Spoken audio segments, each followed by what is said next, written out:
सांपों की जीभ क्यों होती है कटी हुई? ये तो हम सभी जानते हैं कि सांप की जीभ आगे से दो हिस्सों में बटी हुई होती हैं, किंतु ये ऐसी क्यों होती हैं इसका वर्णन महाभारत में उल्लेखित है। वेद व्यास रचित महाभारत में इससे संबंधित एक बहुत ही रोचक कथा है, जो इस प्रकार है।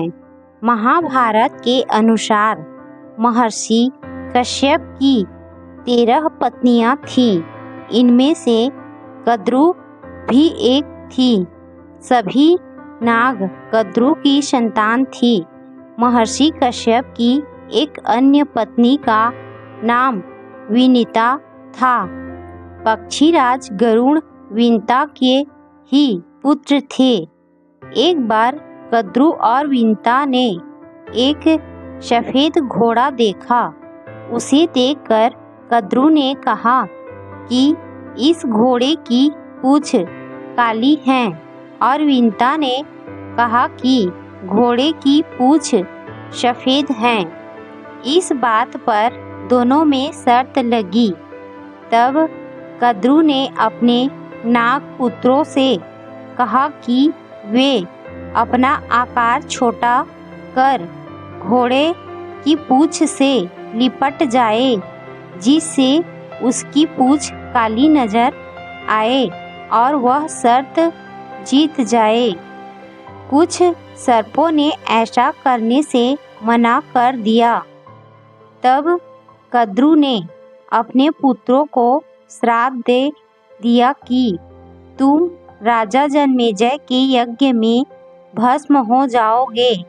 श्राप की बात सुनकर सांप अपनी माता के कहे अनुसार उस सफेद घोड़े की पूंछ से लिपट गए, जिससे उस घोड़े की पूंछ काली दिखाई देने लगी। शर्त हारने के कारण विनीता कद्रु की दासी बन गई। जब गरुड़ को पता चला कि उनकी माँ दासी बन गई है, तो उन्होंने कद्रु और उनके सर्प पुत्रों से पूछा कि तुम्हें मैं ऐसी कौन सी वस्तु ला कर दूं, जिससे कि मेरी माता तुम्हारे दासत्व से मुक्त हो जाए।